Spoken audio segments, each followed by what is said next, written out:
Good afternoon, students. Trust that everything's all right. Yo, in this particular video, I'm just going through decimals to kind of help you understand the transformations as how they affect the characteristics of the functions. All right. And again, guys, please make it your business to look through everything that is there for each set of the particular lessons. Otherwise, it's going to be a struggle to pull through. All right. So with that being said, I'm gonna share my screen. I'm gonna show you all decimals, all right? Oh, no. Show tab. All right, y'all ready?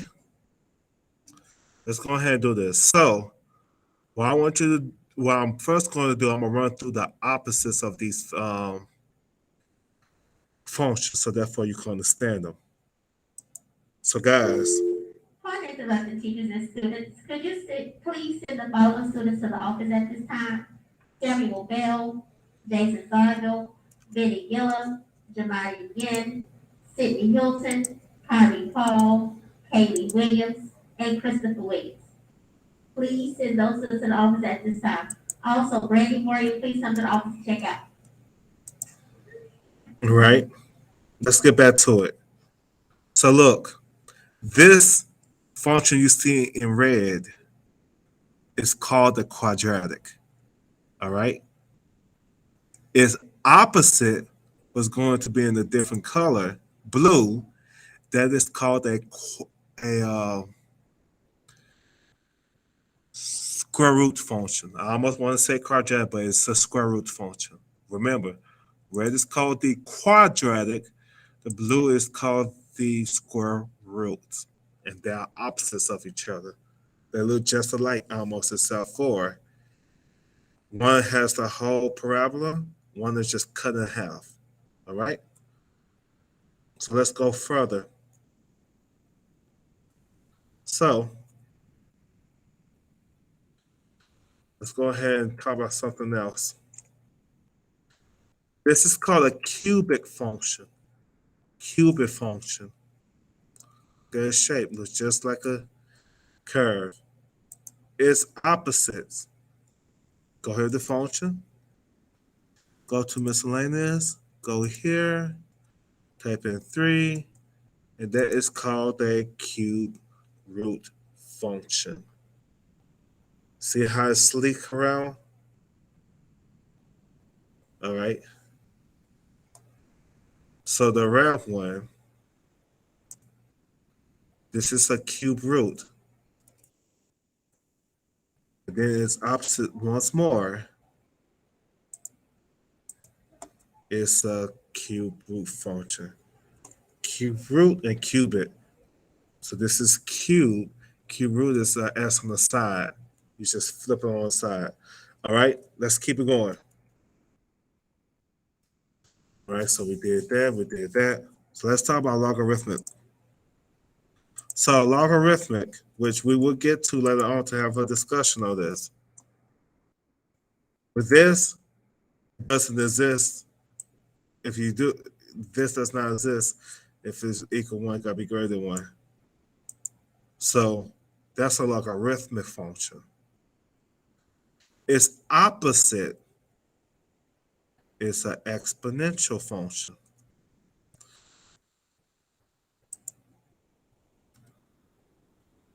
Opposites of each other.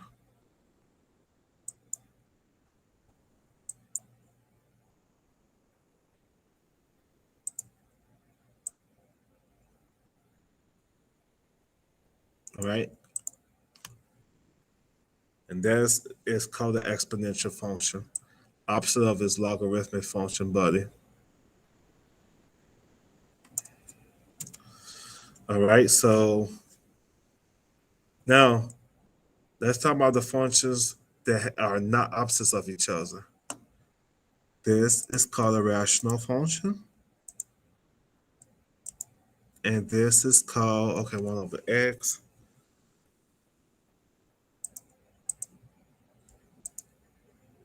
Bam. Shabam. Just like that. All right. So let's go ahead and move on. And again, I want you to get a little example of this because again,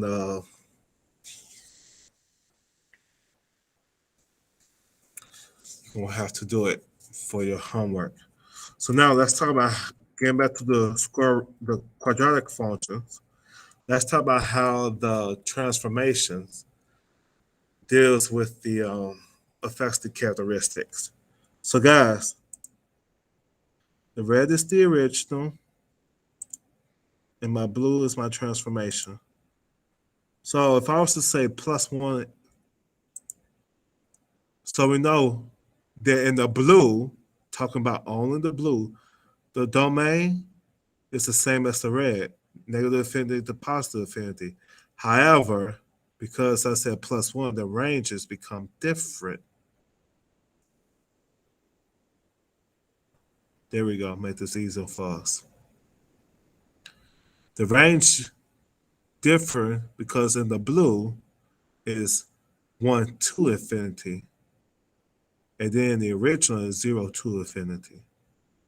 All right? So let's see what happens. And by the way, that number that you saw outside, that's the K that I was talking about. That was K. Let's talk about H. H is always inside the parentheses. So if I go 1 minus 2, if I was to square it, guess what happens? And I'm only talking about the transformation functions, the blue. I'm only using it in relation to compare it to the original in the red. So guys, the difference is that the domain is still the same. The range is still the same. The only difference in this case, the intercepts are different because in the original, it crosses through the origin, but in this case, the intercept is 4. All right, and that's H. And remember, H moves left and right. Again, you see how that's -2 and move right by 2 over here? -2, but it moves to the right. And again, I'll show you again if I was to use +2. See what happens?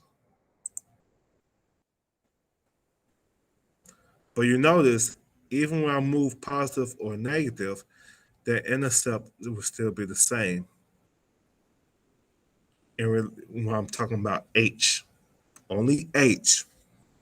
All right. So let's talk about A. A. So let's see what happens if I talk about A.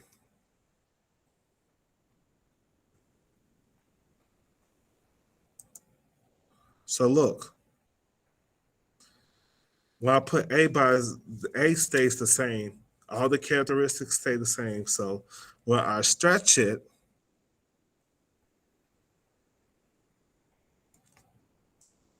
and then if I was to compress it,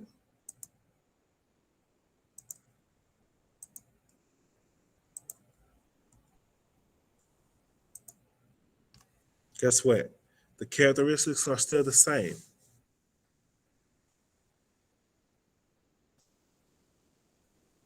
Are all still the same. All right. And what happens if I was to put a negative sign there?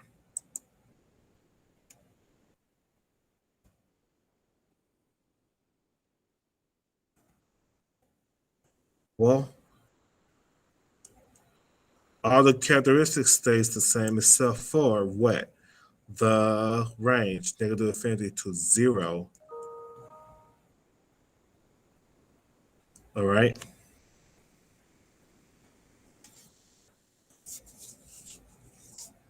Last thing. Let's talk about when it becomes very complex. So what if I was to give you something like this?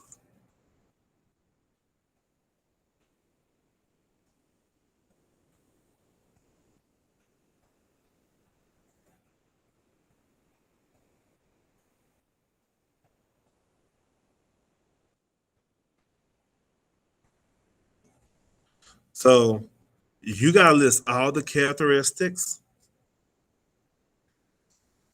and describe how it affects everything. Well, the domain is still negative infinity in the transformation part. Again, I'm always talking about the transformation. I'm not talking about the original, the transformation. So the domain of this is negative infinity. Because you see, as I'm moving right here, these numbers, it still gets some of this right here. So it still touches. If you don't believe me, and you're like, Miss Howard, you're so full of it. Here's what you can do if you want to. You see how I clicked on that house? Go here. Again, the domain is all this x. So say you want to say negative 11. You see that? Negative 22. See that? Negative 100. They get a number. So that means they go from a very, very small number. And you see how I'm doing back to get out of it?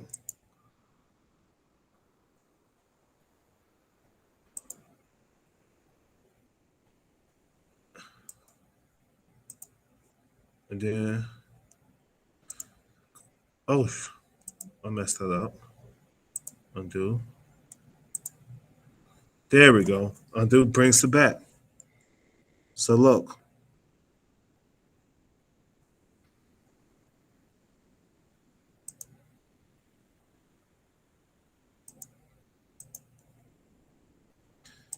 Oh, okay, I gotta repeat too many tables. This is new. This is somewhat new to me too. So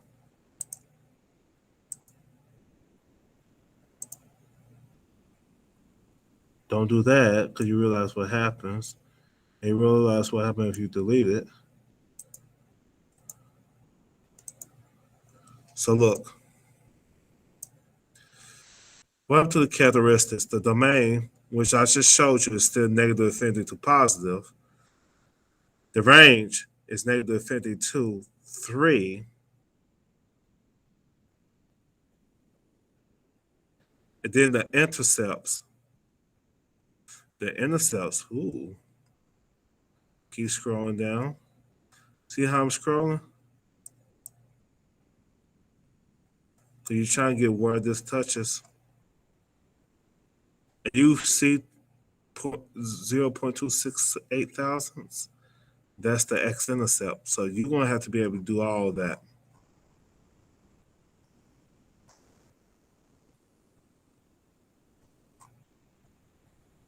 Just like that.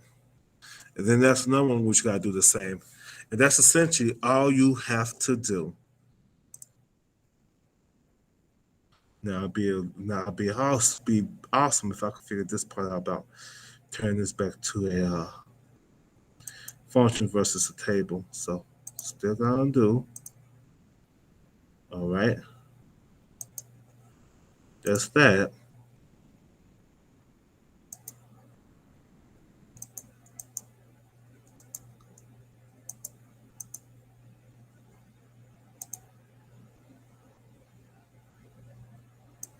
So that's essentially all you gotta do. Now, if one of you guys are clever to figure this part out about going back to the function, I'll be happy and pleased. But you can always review that part before I mess this up and not get this table. So, and that's pretty much all you have to do for this, yo. That's pretty much just it. I described to you the parent functions that we worked with so far and going to continue working with. I'll show you how the transformations affected the characteristics. So we should be all right. You got everything you need. All right. So I'm going to start off. If y'all need any further assistance regarding the incoming homework, which is mainly this, y'all let me know. All right. And yeah, I'll probably tell you to just go to Desmos and for you to, just find these things out. All right. And maybe not just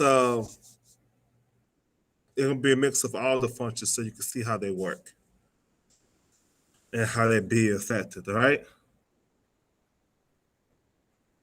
So how I did in the beginning with the quadratic, you can learn how to figure out the rest of that details out as well. So let me put this up and show you how to create these functions. So I'm gonna log off here.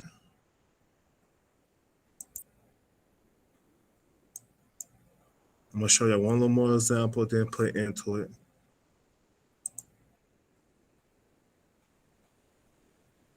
So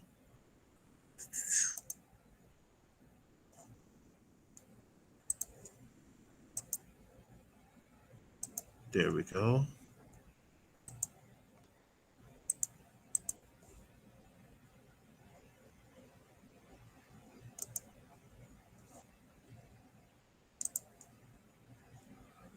Okay, I'm gonna stop sharing for a second. There we go. Back to that. So now I'm gonna do one more share for you to get your help you need.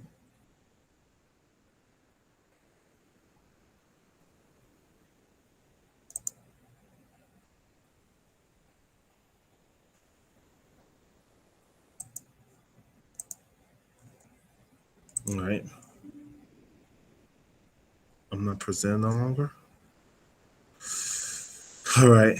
So you guys, so suppose if I was to give you some set of instructions,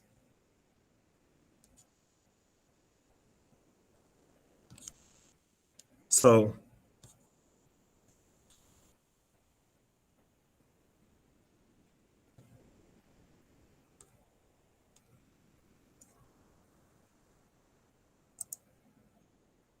draw. All right, I think we're good. So if I was to say, give you a set of descriptions about a graph, so say if I gave you this, and then if I was to say the transformation,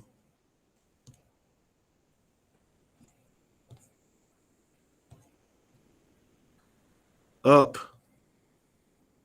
5, right 6, reflects on y,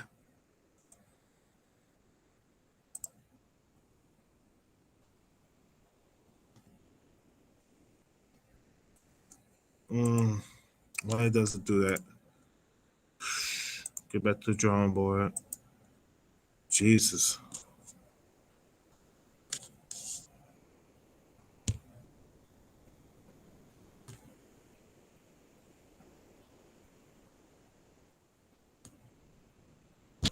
I'm having some technical difficulties.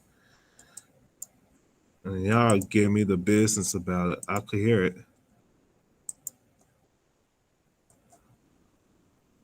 There we go. Reflect on y. So from here, I'm going to ask you to create the equation based on these conditions that I gave you or this description. So, and this is the parent function. I mean, the parent original function. So now I want you to give me a transformation of it.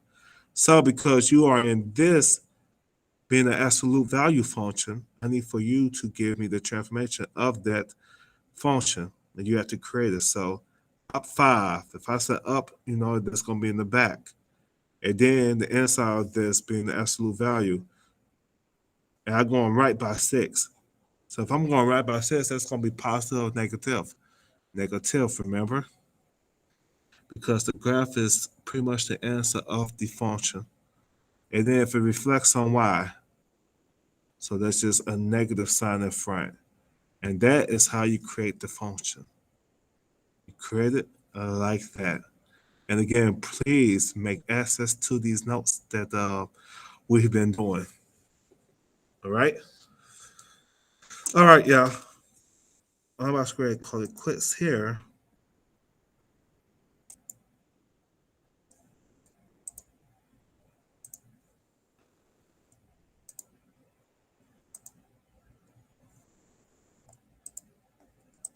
And I'm back. All right, y'all. So that's pretty much everything essentially that you need to know.